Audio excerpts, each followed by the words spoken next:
India में कुछ cities में 5G लॉन्च हो चुका है, लेकिन 5G लॉन्च होने के बाद भी जो भाई टावर के नीचे ही रहते हैं उनका भी 5G नहीं चल रहा। मतलब कुछ फ़ोन्स में चल रहा है पर कुछ में नहीं चल रहा। अब दिक्कत क्या है? तो यहाँ सारी दिक्कत थी सॉफ्टवेयर अपडेट की। कुछ फ़ोन्स में सॉफ्टवेयर अपडेट पहले ही दे दिया गया था, पर कुछ में बाद में दिया जाएगा। अब यहाँ पर डेट सामने निकल कर आ रही है कि आईफोन वाले 5G कब से यूज़ कर सकते हैं और एंड्रॉयड फ़ोन्स में 5G कब तक मिलेगा जिनमें नहीं चल रहा। कुछ एंड्रॉयड फ़ोन्स 5G पर वर्क कर रहे हैं। जिन एंड्रॉयड फ़ोन्स में 5G वर्क नहीं कर रहा है उनमें लगभग सैमसंग के 27 मॉडल्स हैं, वीवो के 33, रियलमी के भी आई थिंक 33 या 34। इसके अलावा शाओमी, ओप्पो, इनके भी कुछ मॉडल्स ऐसे हैं जिनमें अभी तक 5G का सपोर्ट नहीं है।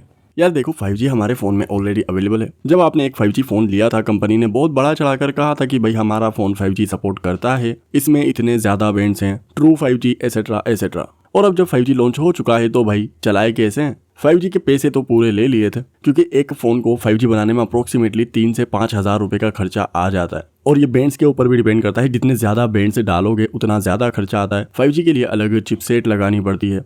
अभी इस टॉपिक को साइड में रखते हैं, बात करते हैं कि अगर हमारा फ़ोन 5G है तो फिर उसमें अपडेट की क्या ज़रूरत है।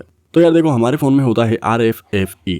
वैसे तो इसके बहुत सारे काम हैं, पर इसी का एक काम ये भी है कि ये फ़ोन के टावर्स से सिग्नल लेता है। तो देखो ज़्यादा डिटेल में ना जाते हुए मैं सिंपल लैंग्वेज में बताता हूँ। RFFE का काम है कि ये हमारी फ़ोन की चिपसेट से, प्रोसेसर से सिग्नल लेता है और उस डिजिटल सिग्नल को रेडियो सिग्नल में कन्वर्ट करके फ़ोन के टावर्स तक पहुँचाया जाता है। तो कुछ इस तरह से दो प्रेमी आपस में मिल जाते हैं और हमारा इंटरनेट चल जाता है। अब देखो होता क्या है कि जब भी हमने फ़ोन बाय किया था, 5G लॉन्च नहीं हुआ था, तो ज़्यादातर कंपनीज ने 5G तो दिया था, पर जो हमारे फ़ोन में इतने सारे बैंड्स थे जिनको देखकर हमने फ़ोन बाय किया था और ये सोचा था कि जैसे ही 5G आएगा भाई हम तो टूट पड़ेंगे, उन्हें इंतज़ार करना पड़ेगा एक अपडेट का, क्योंकि कंपनी को पता था कि अभी तक इंडिया में 5G लॉन्च हुआ ही नहीं है, तो फिर 5G बैंड्स ऑप्टिमाइज करने की, इनेबल करने की ज़रूरत ही नहीं है। और अभी की कंडीशन ऐसी है कि भाई कुछ फ़ोन्स में इनेबल मिल रहा है तो कुछ में नहीं मिल रहा। अब क्योंकि कंपनीज ने ऐसा सोचा था कि जब 5G लॉन्च होगा वैसे वैसे 5G सर्विसेज एक्टिव कर देंगे, अपडेट वगैरह दे देंगे, क्योंकि इसके लिए RFFE को ऑप्टिमाइज करना पड़ता है एक OTA अपडेट के थ्रू,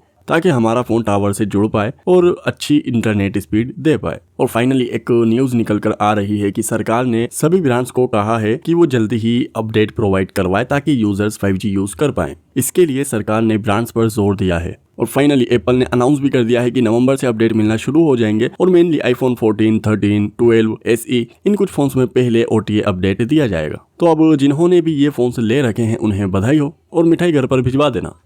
बट यहाँ कहानी में आता है थोड़ा ट्विस्ट कि ये जो नवंबर में अपडेट दिया जाएगा ये बीटा वर्जन में होगा, मतलब कि ये सिर्फ टेस्टिंग के लिए दिया जाएगा। आईफोन यूजर्स 5G यूज़ कर सकते हैं, पर एप्पल चाहता है कि 5G लॉन्च करने से पहले वो कुछ टेस्टिंग करे जिसमें कि कुछ यूजर्स 5G यूज़ कर सकते हैं और उन्हें अपना एक फीडबैक देना होगा। अगर कुछ कमी लगती है तो वो एप्पल को बतानी होगी ताकि वो उससे सुधार करके दिसंबर में लॉन्च कर सके। वैसे एप्पल ने ये कंफर्म कर दिया है कि मिड दिसंबर में अपडेट मिल जाएगा और दिसंबर से तो आप बिना किसी झंझट के आईफोन्स में 5G यूज़ कर सकते हो। और अगर बात करें एंड्रॉयड यूज़र्स की तो अभी तक कोई ऑफिशियल अपडेट नहीं आई है।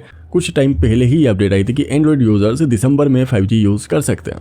दिसंबर में 5G रोल आउट कर दिया जाएगा। वैसे बता दूं कि एयरटेल का कहना है कि 5G रोल आउट कर दिया जाएगा मार्च 2024 तक पूरे इंडिया में। पहले कुछ बड़े शहर लिए जाएंगे, उसके बाद धीरे धीरे पूरे इंडिया में 5G रोल आउट कर दिया जाएगा।